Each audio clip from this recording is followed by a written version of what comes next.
सत्य के साथ। इस वक्त देश भर की सड़कों पर हंगामा मचा हुआ है।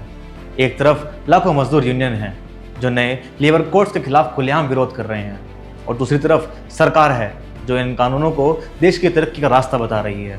पर सवाल ये है, ऐसा क्या हुआ जो देश के मेहनतकांश लोगों को अपना काम छोड़कर, अपनी मेहनत छोड़कर प्रोटेस्ट पर उतरना पड़ा?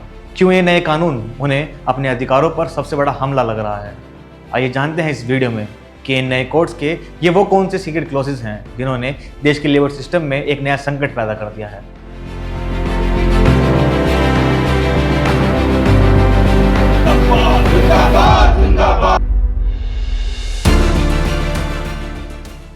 नमस्कार दोस्तों, मैं हूं साहिल कुमार और आप देख रहे हैं टीवी न्यूज़ वायरस। पिछले कुछ दिनों में सेंट्रल गवर्नमेंट ने देश के लेबर लैंडस्केप को बदलने के लिए एक बड़ा कदम उठाया है। सरकार ने 29 पुराने श्रम कानूनों को समेटकर 4 बड़े लेबर कोड्स में बदल दिया है। इसमें शामिल हैं code of wages, industrial relation code, code on social security और occupational safety, health and working condition code. दावा यह है कि ये कानून देश के मजदूरों और इंडस्ट्री दोनों के लिए एक नया सवेरा लाएगा। लेकिन क्या सच में ऐसा है? तो पहले बात करते हैं सरकार इन कानूनों के पीछे क्या तर्क देती है। सरकार का कहना है कि ये रिफॉर्म्स हैं और इनका मकसद है, सबसे पहला है बेसिक पे PF calculation, in hand salary. नए नियम कहते हैं कि अलाउंसेस जैसे एचआरए, ट्रैवल एक्सेट्रा, टोटल वेतन का 50% से ज़्यादा नहीं हो सकता। दूसरा है सोशल सिक्योरिटी एश्योरेंस। सरकार का कहना है कि इससे पीएफ और ग्रेजुइटी का कैलकुलेशन ज़्यादा बेसिस पर आधारित होगा, जिससे रिटायरमेंट के वक्त वर्कर्स को ज़्यादा पैसा मिलेगा। तीसरा है जेंडर इक्वेलिटी। महिलाओं को नाइट शिफ्ट्स में काम करने की अनुमति देना सुरक्षा के साथ, और समान काम के समान वेतन देना, equal pay for equal work को अनिवार्य करना। चौथा है फ्लेक्सिबिलिटी और ओवरटाइम। सरकार का कहना है कि ये सिर्फ फ्लेक्सिबिलिटी के लिए नहीं, और उसके लिए ओवरटाइम देना अनिवार्य होगा। ये वर्कर्स की मर्जी पर निर्भर करेगा। पांचवा है यूनिवर्सल कवरेज। सरकार का दावा है कि ये कोड पहले बार देश के सभी वर्कर्स को यूनिवर्सल मिनिमम वेज की गारंटी देता है जो उनके हित में है। अगला है यूनिवर्सल सोशल सिक्योरिटी। सभी वर्कर्स, चाहे वो ऑर्गेनाइज्ड हो या अनऑर्गेनाइज्ड, उन्हें सोशल सिक्योरिटी कवर देना। अगला है मिनिमम वेजेस। पूरे देश में सभी के लिए एक समान और फेयर मिनिमम वेजेस सुनिश्चित करना। अगला है गिग वर्कर्स को पहचान देना। पहली बार गिग और प्लेटफॉर्म वर्कर्स को कानूनी रूप से पहचान कर उन्हें सोशल सिक्योरिटी दायरे में लाना। सुनने में तो ये काफ़ी अच्छे लगते हैं, लेकिन इसका दूसरा पहलू भी है। जब से इन कानूनों का प्रस्ताव आया है, तब से देश भर के प्रमुख ट्रेड यूनियंस और मजदूर संगठन इसका कड़ा विरोध कर रहे हैं। 7797 गाड़ी नंबर एक गाड़ी जिंदाबाद जिंदाबाद जिंदाबाद, मजदूर एकता जिंदाबाद जिंदाबाद जिंदाबाद, एआईटीयूसी जिंदाबाद जिंदाबाद जिंदाबाद, सीआईटीयू जिंदाबाद जिंदाबाद जिंदाबाद। उनका कहना है कि ये कानून मजदूरों के हितों के खिलाफ है और उन्हें और कमजोर बनाएंगे।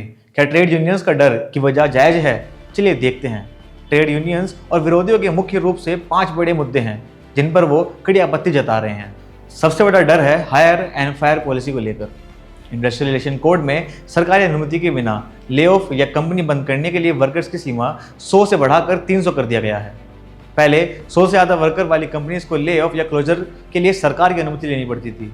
अब 300 तक वर्कर्स वाली कंपनी भी बिना अनुमति के वर्कर्स को निकाल सकती है। यूनियन का कहना है कि इससे कंपनीज के लिए वर्कर्स को निकालना आसान हो जाएगा और वर्कर्स की जॉब सिक्योरिटी पूरी तरह खत्म हो जाएगी। दूसरा है फिक्स टर्म एम्प्लॉयमेंट को बढ़ावा। नए कानून फिक्स टर्म एम्प्लॉयमेंट को बढ़ावा देते हैं। इसका मतलब ये है कि अब एम्प्लॉयज़ एक निश्चित समय फिक्स पीरियड के लिए वर्कर्स को हायर कर सकेंगे।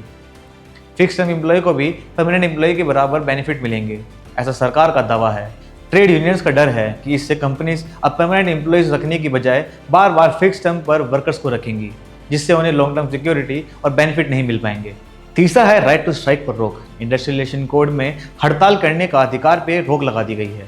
अब स्ट्राइक से पहले 14 दिन का अनिवार्य नोटिस पीरियड देना होगा। ये नोटिस पीरियड अब सभी तरह के इंडस्ट्रियल एस्टेब्लिशमेंट पर लागू होगा, जिससे पहले के मुकाबले स्ट्राइक करना और मुश्किल हो जाएगा। यूनियन का कहना है कि ये वर्कर्स का कॉन्स्टिट्यूशनल राइट पर हमला और उनकी आवाज़ को दबाने की कोशिश है। चौथा है ट्रेड यूनियन की शक्ति कम होगी। नए लेबर कोड्स का उद्देश्य अच्छा हो सकता है, लेकिन उनके इम्प्लीमेंटेशन में कुछ चुनौतियां हैं।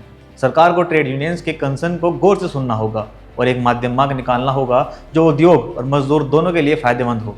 तो आज हमने देखा कि भारत के नए लेबर कोड्स पर डिबेट कितनी गहरी है। जहां सरकार उन्हें देश की अर्थव्यवस्था के लिए आवश्यक रिफॉर्म मानती है, वहीं मजदूर संगठन उन्हें अपने अधिकारों पर हमला समझते हैं।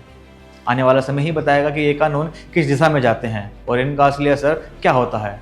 आप इस मुद्दे पर क्या सोचते हो? क्या आपको लगता है कि नए लेबर कोड से वर्कर्स को फायदा होगा या नुकसान?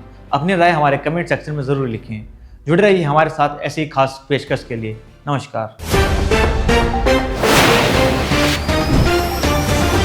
सत्य के साथ।